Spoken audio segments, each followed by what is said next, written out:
창세기 29장 오늘 21절에 35절 같이 보셨는데요. 거짓된 신을 쫓는 사람들이란 제목으로 하나님의 말씀 전하겠습니다. 혹시 여러분 지금까지 살아오시면서 우리의 삶의 자리에서 우리 마음 깊은 곳에서 저것만 있으면 내 삶이 좀 괜찮아질 것 같아. 저 일만 해결되면 나도 좀 가치 있고 중요한 사람이 될 것 같아 라는 생각을 해보신 적이 있습니까 혹시? 근데 우리 마음속에 저것만 있으면 저 일만 해결되면 그리고 저 대상만 내가 붙을 수 있다면 이라고 생각하는 우리의 삶에 자리 잡고 있는 그것이 성경에서 말하는 우상이 될 수 있습니다. 보통 이제 우상이라는 이 단어를 사전에서 찾아보면 신처럼 숭배받는 물건이나 사람 이렇게 나오거든요. 사전적 의미가. 또 약간 그 종교적인 색채가 있는 사전에 보면 종교에서 우상은 인간에 의하여 만들어진 신이나 사람, 영혼, 다이몬 등을 위하여 경배되거나 찬양되는 물건 이렇게 나옵니다. 결국 우리 마음속에 저것만 있으면 저 일만 해결되면 저것만 붙들면 내 삶이 괜찮아질 거야. 나도 가치가 있고 중요한 사람이 될 거야. 라고 생각하는 우리의 삶의 중심에 잡고 있는 그 저것 그게 우상이 될 수 있다는 거죠. 흔히 성경적인 우상의 개념은 우리에게 하나님보다 더 중요한 것을 우상이라고 이야기합니다. 다시 말해서 하나님보다 더 크게 우리의 마음과 생각을 차지하는 것이 바로 우상이죠. 하나님께서 인간을 창조하실 때 우리의 마음속에 하나님만 채울 수 있는 빈 공간을 하나 두셨거든요. 그 공간은 하나님만으로만 채워집니다. 그래서 신학자이자 철학자인 파스칼은 이 상태를 찐계란 상태다. 삶은 계란 상태다. 이렇게 얘기합니다. 계란이 액체인 것 같지만 삶고 나면 그 딱딱한 껍질과 속알 사이에 그 미세한 공간이 존재하거든요. 그 공간을 찐계란 상태다. 이렇게 이야기하거든요. 다시 말해서 인간이 마음 깊은 곳에 세상 그 어느 것으로도 우리가 생각하는 저것으로도 채우지 않는 그 찐결한 상태의 공간이 있다는 거죠. 그 공간은 하나님만으로만 채워줄 수 있는 공간이다. 그렇게 이야기합니다. 오늘 성경 본문을 통해서 우리는 사랑을 쫓아다니다가 사랑의 노예로 그것도 그게 자신에게는 하나님을 대신해서 자기 마음의 빈 공간을 채우려고 우상으로 자리 잡고만 한 인물을 보십니다. 그 사람은 다름 아닌 야곱이라는 사람입니다. 각 가정마다 그 가정을 이렇게 지탱해가는 우리가 딱히 분석해보지 않아서 그 가정에만 고유하게 존재하는 시스템이란 게 다 존재하거든요. 그러니까 믿음의 조상으로 부름받았던 아브라함의 가정에 존재하는 쓴뿌리와 같은 시스템은 어떤 거냐? 부모님의 편애입니다. 편애. 아브라함은 이삭만을 사랑하거든요. 그리고 이삭은 첫째 아들 에서만을 사랑합니다. 그러니까 야곱은 말년에 얻었던 위에 있던 형들 다 제끼고 11번째 아들 요셉만을 사랑하는 거죠. 그러니까 이게 믿음의 조상 아브라함, 이삭, 야곱에까지 계속 뭔가 대물림처럼 계속 이 가정에는 아버지의 편애가 계속 존재하는 시스템으로 내려가는 가정이죠. 결국 이러한 잘못된 아버지의 편애 때문에 이 가정에는요 계속 휘청휘청하는 에피소드가 굉장히 많이 등장합니다. 믿음의 조상 아브라함을 아버지로 둔 이삭은 리브가를 아내로 얻었거든요. 근데 리브가가 쌍둥이를 가졌어요. 근데 그 쌍둥이를 잉태했을 때 하나님이 창세기 25장 23절에 이런 예언적 말씀을 하셨거든요. 여호와께서 그에게 이르시되 두 국민이 내 태중에 있구나. 두 민족이 내 복중에서부터 나누이리라. 이 족속이 저 족속보다 강하겠고 큰 자가 어린 자를 섬기리라. 그렇게 분명히 말씀하셨다고요. 그러니까 이삭도 같이 들었겠죠. 하나님 분명히 그렇게 예언했음에도 불구하고 이삭은 큰 아들 에서를 더 사랑하는 거예요. 편애하는 거예요. 그러니까 상대적으로 작은 아들 야곱은 소외당하죠. 에서는 아버지의 편애 때문에 거만하고 버릇없고 고집세고 충동적인 인물로 자랍니다. 반면에 야곱은 형한테 뺏긴 그 자리 때문에 약간은 냉소적이고 또 마음의 그 울분과 함께 시기와 질투를 가진 인물로 야곱은 자라게 됩니다. 결국 이런 아버지 이삭의 이중적인 신앙의 모습 때문에 결국은 하나님이 그렇게 예언했음에도 불구하고 하나님의 예언까지 무시하고 에서를 축복하려고 하다가 야곱은 그 아버지를 속이고 에서 형처럼 꾸미고 이제 눈이 어두운 아버지를 속이고 에서 형 흉내를 내면서 형과 아버지를 속이고 축복을 가로채버렸습니다. 형 에서가 그 사실을 알고는 동생 야곱을 죽이겠다고 살해 위협을 할 때 야곱이 밤에 야반 도주하게 됩니다. 결국 야곱의 인생은 한 번에 그냥 끝장나버린, 그야말로 파탄나버린 인생이 됐죠. 가족도 잃어버리고 유산도 잃어버리고, 그리고 수천 킬로, 그냥 뭐 요즘처럼 교통이 발달하지도 않은 그 시대에 그냥 수천 킬로 그렇게 도망가는 거예요. 외삼촌 집으로. 외삼촌 라반은 자신의 몸을 의탁하러 도망온 조카 야곱을 받아줍니다. 그리고 야곱을 자기의 양을 치는 목자로 청해서 자기 양떼 일부를 맡겼거든요. 그리고 이제 한 달이라는 시간이 지나갔어요. 라반이 딱 보니까, 야, 내 조카지만 야곱이 뭔가 능력이 있다, 관리 능력과 경영 능력이 있다는 걸 한 번에 딱, 라반이 보통 사람이 아니니까 딱 알아본 거죠. 그래서 우리 오늘 본문 위쪽에 보시면 창세기 29장 15절에 외삼촌 라반이 요즘 말로 말하면 연봉 계약서 조건을 이렇게 제시합니다. 라반이 이렇게 이야기하거든요. 라반이 야곱에게 이르되 네가 비록 내 생길이나 어찌 그저 내 일을 하겠느냐, 네 품삯을 어떻게 할지 내게 말하라. 마치 뭐 백지수표 준 건 아니지만 이야기해보라는 거예요. 그때 이제 야곱이 선택해야 되잖아요. 그때 야곱이 29장 18절에 이렇게 대답합니다.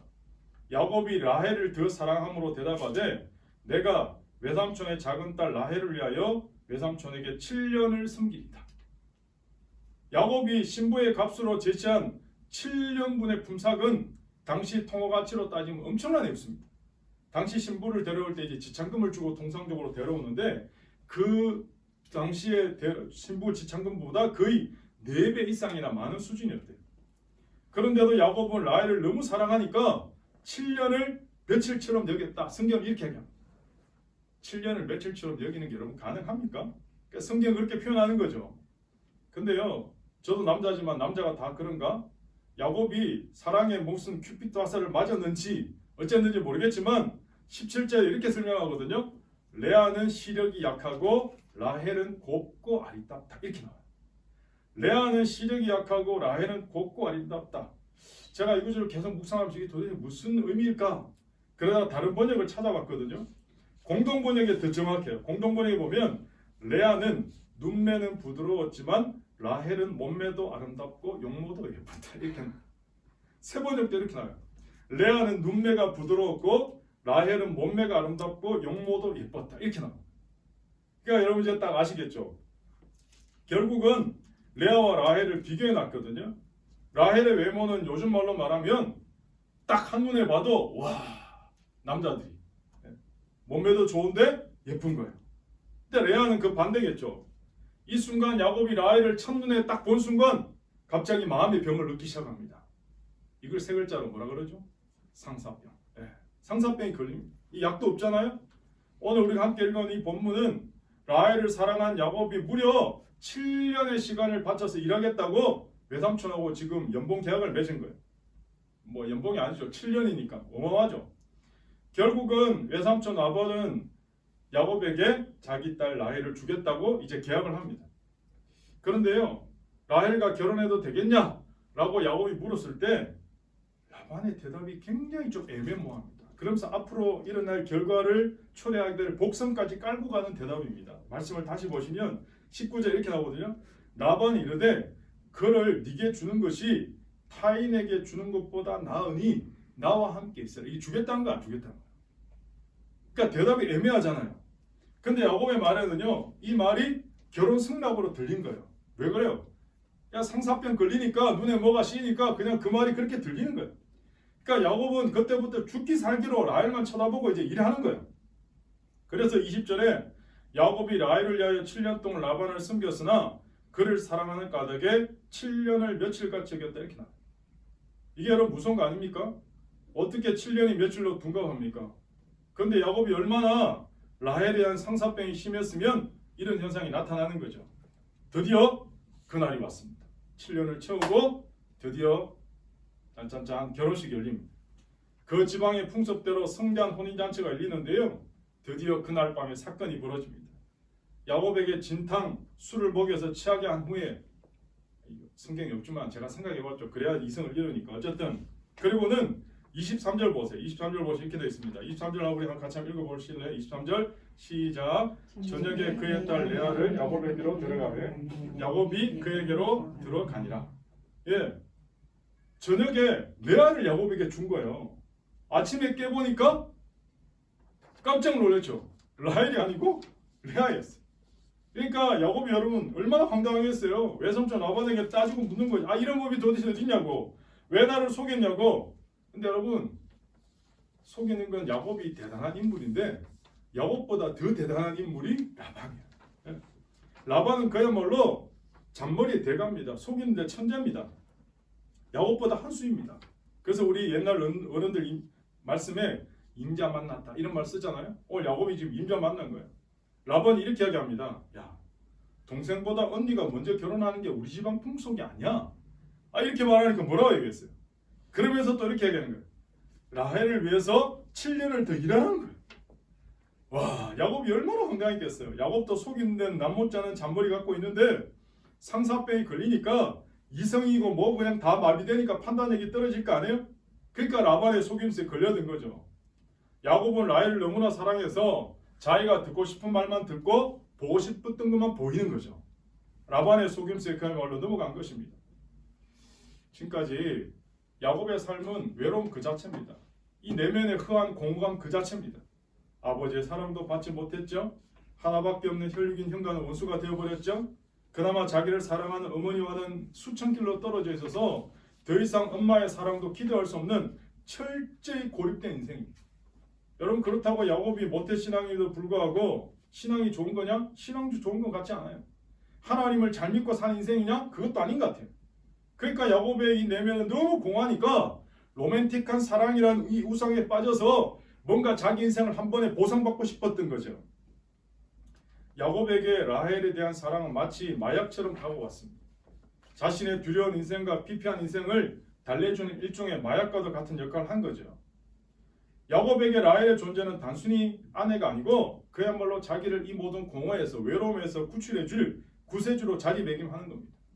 결국 야곱은 라헬을 우상으로 떠받들었기 때문에 야곱의 가정은 거의 콩고르지와 수준입니다. 야, 이게 믿음의 조상, 그것도 할아버지 아브라함을 조상으로 둔 모태신앙으로 살아온 삶의 이야기인가 싶을 정도입니다. 근데요, 야곱의 이런 삶은 자신만 망가지는 게 아니고 가족 전체가, 가정 전체가 함께 고통을 받습니다. 그리고 온 가족이 다 상처투성입니다. 여러분 한번 생각해 보세요. 남편의 사랑도 차지하지 못하고 자기의 의사와는 전혀 상관없이 아버지에게 강제로 등 떠밀려서 결혼하게 된 레아의 삶. 여러분 상처 그 자체 아닙니까? 더군다나 동생의 미모에 가려져서 늘 2인자로. 레아는 늘 2인자로 살아야 돼. 2인자로. 그리고 그 시대에 당대 최고의 가치관은 뭐냐? 아들 낳는 거거든요. 그러니까 유대인과 우리 한국 옛날 조선시대 좀 비슷한 것 같은데 아들만 낳으면 큰 소리 칠 수 있는 거야. 그러니까 레아가 목표는 뭐냐? 그래 좋아. 무조건 아들만 낳자. 아들만. 예, 아들만 낳자. 그러면 남편도 아마 자기를 사랑하게 될 거고 지금까지 나 인생은 다 보상받을 거야. 지금까지 불행했던 내 인생은 역전될 거야. 그렇게 믿었던 거예요. 그런 레아에게 하나님이요 은혜를 베푸시거든요. 31절 한번 보실래요? 31절 말씀 같이 읽습니다. 시작. 여호와께서 레아가 사랑받지 못함을 보시고 그의 태를 여셨으나 라헬은 자녀가 없었더라. 그러니까 여러분 그런 말 있잖아요. 하나님이 다 안 주신다. 만약에 라헬이 아들까지 잘 낳았다. 그러면 완전 이거는 그야말로 너무 억울할 것 같잖아요. 근데 하나님이 레아에게는 아들을 주시고 라헬은 태의 문이 닫힌 거예요. 레아는요 자신이 아들만 낳으면 남편의 마음이 자기에게로 돌아올 줄 알았어요. 그런데 아들을 낳았는데도 불구하고 남편 야곱의 마음은 돌아오기는커녕 점점 더 자기에게서 멀어지는 걸 실감하는 거예요.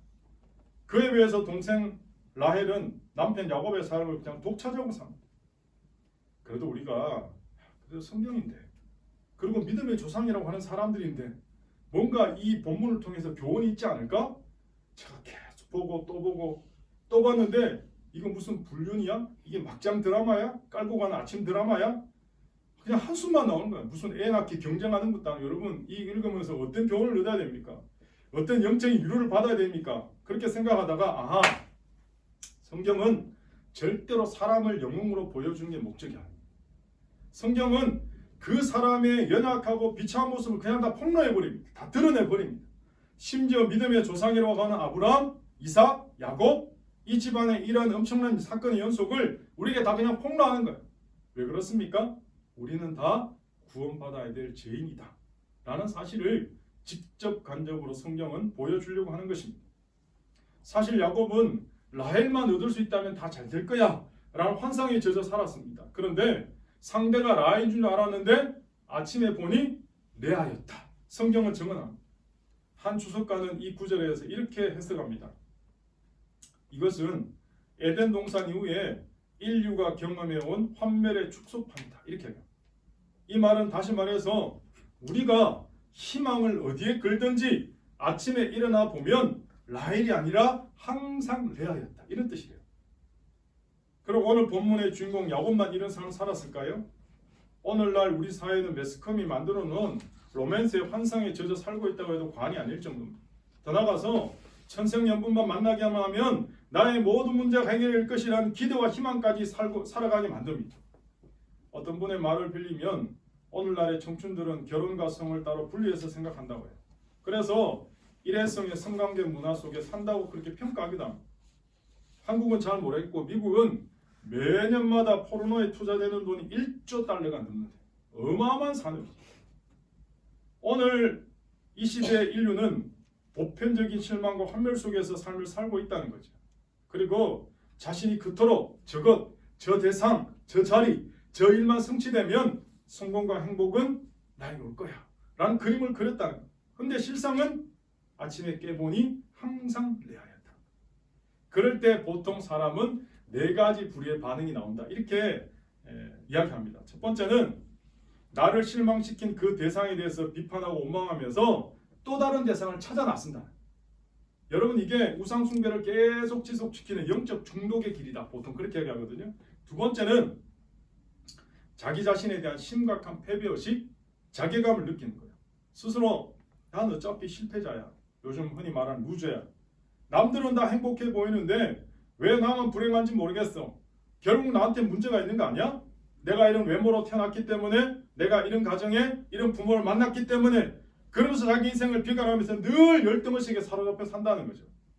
세 번째는 모든 원인을 세상 탓으로 다 돌립니다. 그리고 세상에 대해서, 사람들에 대해서 냉소적으로 대하면서 정작 본인의 내면은 늘 영적 공허감으로 시달려서 허전함의 연속이라는 거죠. 오늘 우리 사회의 묻지마 범죄, 지난주도 보니까 뭐 떠들썩한 전국적 뉴스 있지 않습니까? 다 그런 거죠. 마지막 4번째는 C.S. 루이스도 말했는데요. 우리의 삶의 모든 초점을 하나님께로 드디어 조정한다. 그리고는 이런 생각을 품어요. 내가 지금까지 뭔가 추구해온 건 나의 갈망과 나의 공허감을 메울 수가 없어. 이거 아닌 것 같아. 그리고는 생각을 바꾸는 거죠. 내가 뭔가 이 세상에 존재하는 이유가 있지 않을까? 내가 다른 세상을 위해서, 다른 목적을 위해서 뭔가 존재하는 이유가 있지 않을까? 하고 결론을 내리고 하나님을 찾게 된다는 거죠. 오늘 우리가 보는 본문에서 이 마지막 4번째 해당되는 삶을 찾게 되는 인물을 꼽으라 그러면 바로 레아입니다. 레아. 참 슬픈 인생 스토리를 가진 예이지만 그럼에도 불구하고 여러분 오늘 짧게 성경을 보셨지만 계속 여러분 강조되는 단어를 여러분 눈으로 확인하셨습니까? 레아가 아들을 낳을 때마다 계속 뭐라고 고백합니까? 여호와께서, 여호와께서, 여호와께서 계속 이야기하는 거예요. 여러분 그걸 보셔야 돼요. 성경에 등장하는 하나님의 이름이 되게 많거든요. 우리는 그냥 하나님 한 단어로 이야기하지만 성경에 등장한 하나님 모습은 다양한 모습과 역사를 통해 나타납니다. 그때마다 불려지는 독특한 이름이 있습니다. 어마어마하게 많습니다. 제가 예전에도 강의한 적이 있는데요. 우리가 쉽게 흔하게 부르는 하나님 이름 중에 대표적인 이름이 여호와거든요. 여호와. 이 여호와라는 이름이 제일 먼저 등장하는 게 출애굽기 3장입니다.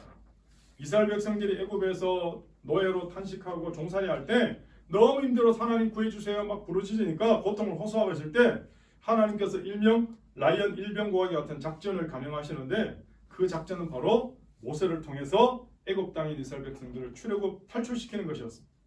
바로왕의 왕자로 한평생 편하게 잘 먹고 살 수 있던 모세가 자기 민족에 대한 일끓는 감정 때문에 순간적인 충동적 감정을 참지 못해서 자기 민족을 때리는 애굽 사람을 그냥 주먹으로 살해하게 돼요. 민족 해방이나 지도자는커녕 한순간에 살해자의 굴레를 쓰고 광야로 도망가게 됩니다. 그리고는 한 40년쯤 시간이 지났을 때 이제 젊음도 회기도 비전도 다 사라지고 났을 때 갑자기 광야에서 양만 치고 있는데 하나님이 모세에게 나타나셨어요. 그 나타나신 모습이 뭐냐? 떨기나무에 불은 붙었는데 타진 않아요. 그러면서 하나님 모세와 대화하시는 거예요. 하나님께서 고통받는 이스라엘 백성을 구원하시기 위해서 애굽으로 가라고 모세에게 명령하십니다. 사실 말이 명령이지 제가 성경을 보면 거의 설득입니다. 모세 좀 갈래? 가면 좋겠는데? 예, 계속. 예. 그때 모세가 하나님께 이렇게 물어요. 아니 사람들이 내가 애굽에 갔을 때 누가 너를 보냈냐? 그럼 내가 어떻게 대답해야 됩니까? 하나님 이름이 뭐냐? 라고 물으면 내가 뭐라고 대답해야 됩니까? 할 때 하나님이 영어로 I am who I am. 나는 나다. 나는 스스로 존재하는 자다. 라고 말씀하는 거죠. 그래서 여러분 여호와의 이름에 담긴 하나님의 속성에 가장 가까운 의미는 뭐냐? 전능하신 하나님 이런 뜻이에요. 여호와 하나님 이렇게 부를 때 여호와 하나님의 이 속성은 전능하신 하나님이라는 거죠. 그런데 그 전능하신 하나님에 담겨 있는 두 가지 중요한 의미는 모든 것을 다 하시는 하나님, 하실 수 있는 하나님, 더 나아가서 그렇게 하시겠다는 하나님의 의미가 담겨 있는 거예요. 지금 레아가 하나님을 그렇게 고백하는 거예요. 여호와 하나님 그렇게 고백하는 거예요. 한 번, 두 번도 아니고 계속 그렇게 고백하는 거예요. 제가 좀 상상해 봤거든요. 레아가 어릴 때부터 신앙 교육을 제대로 받았나? 갑자기 신앙이 이렇게 좋아졌나? 하나님을 고백하나? 근데요, 아버지 라반한테 그냥 이야기로만 언뜻 들었겠죠. 더 나아가서 남편 야곱에게 할아버지 아브라함 이야기나 이삭 이야기 그냥 들었을 것 같아요. 그냥 한두 번. 그런데 레아에게 오늘 인생의 가장 어떻게 보면 비참한 자리에서 하나님에 대한 갈망이 생긴 거죠. 하나님을 찾게 되는 역사가 일어난 거죠. 결국 레아가 하나님께서 여호와께서 전능하신 하나님을 고백하다가 그 신앙의 절정이 어디서 마무리됐냐? 오늘 본문 35절입니다. 자, 35절 우리 같이 읽겠습니다. 35절 시작. 아들을 낳고 이르되 여호와를 찬송하리로다 하고 이로 말미암아 그가 그의 이름을 유다라 하였고 그의 출산이 멈추었더라. 여러분 유다가 누군지 아십니까? 바로 예수님의 조상입니다. 그러니까 하나님께서 첫째, 둘째, 셋째도 아니고 네 번째 아들 유다를 통해서 다윗, 예수님까지 가게 하는 놀라운 역사를 이어가시거든요. 오늘 하나님은 아버지한테도 남편한테도 그 당시 그 누구한테도 인정받지 못하고 늘 2인자로 슬픔과 아픔을 갖고 살았던 레아를 통해서 예수님의 태어나실 계보를 허락하신 거죠. 여러분 세상에 구원에 임한 통로는 예쁘고 몸매 좋은 라헬이 아니라 아무도 원하지 않았던 사랑받지 못한 레아를 통해서 하나님의 구원 역사가 일어났다는 거예요. 결국 예수님께서도 레아와의 후손 유다를 통해서 오신 이유가 뭡니까? 바로 저와 여러분을 통해서 하나님 그렇게 계획을 짜신 거예요.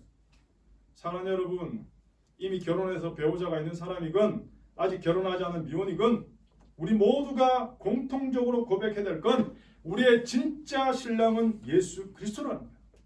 예수님이 진짜 우리의 신랑임을 고백하고 살아야 된다는 거죠. 그래야 여러분 결혼 생활이 잘못된 인간적인 기대나 중압감에 눌리지 않습니다. 그래서 저는 언젠가부터 이제 결혼 주례 부탁을 받으면 결혼 전에 제 나름대로 이 정도는 가르쳐야 되겠다. 그래서 제가 만든 결혼 예비학교를 통해서 결혼의 목적, 결혼에 대해서 함께 공부하는 시간을 가지고 있거든요. 저도 이렇게 돌아보니까 내가 이 정도는 좀 했으면 좋았을 텐데 이런 거 좀 못했는데 하는 시행착오를 엮어서 이렇게 하고 있습니다. 오늘 마찬가지죠. 한평생을 남자만 한평생을 자기의 생각한 인생의 공허를 메꾸려고 살았다면 레아는 결코 하나님 못 만났을 겁니다. 마찬가지입니다. 어떤 한 여인이 한평생을 너무나 아름다운 자기 외모 때문에 어릴 때부터 늘 남자들에게 둘러싸여 살았어요. 그러다 보니까 사랑에 중독되어서 그리고 그게 결국은 자기 인생을 피폐하게 만들었죠.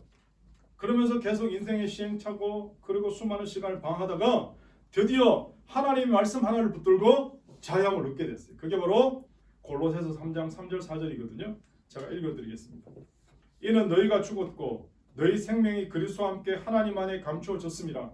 우리 생명이신 그리스도께서 나타나실 그때 너희도 그와 함께 영광 중에 나타나리라. 결국은 이 자매는 남자나 직업이나 그 어떤 것도 나의 생명이나 정체성은 아니다 라는 사실을 깨달은 거죠. 내 인생의 중요한 건 남자로부터 받는 시선이나 직업의 성공이 아니라 예수님이 나를 대신해서 십자가에 이루셨던 그 구원의 능력, 나를 향하신 끊임없는 주님의 사랑이라는 사실을 깨닫게 된 거예요. 그 전까지는 남자들이 자기한테 관심 보이면 막 기분이 좋았거든요. 자기가 뭔가 된 것 같았거든요. 근데 변하고 나니까 이제 이렇게 생각합니다. 당신은 훌륭한 남자일 수도 있고 어쩌면 내 남편이 될지도 모르지만 결코 내 생명이 될 수는 없어. 예수 그리스도만이 내 생명이야 라고 선포하기 시작했다는 거죠. 그럼 여러분, 오늘 저와 여러분이 지금 붙들고 있는 건 과연 무엇입니까? 오늘 저와 여러분이 아직도 헛된 무지개와 같은 거짓된 가짜신을 쫓고 있다면 오늘 예배를 통해 내가 정말 사모하고 바라볼 분은 오직 예수 그리스도 한 분이라는 사실. 그래서 오늘 우린 예배를 통해 다시 예수님 때문에 위로를 얻고 힘을 얻어야 될 줄 믿습니다. 그래서 우리 인생이 무너질 것 같고 망할 것 같고 정말 피폐하고 공허하지만 그러나 예배를 통해 주신 하나님 은혜를 통해 다시 우리는 일어날 수 있는 것입니다. 저는 오늘 예배를 통해 다시 한번 힘을 얻고 삶의 자리에서 예수 그리스도 이름으로 일어나시기를 축복합니다.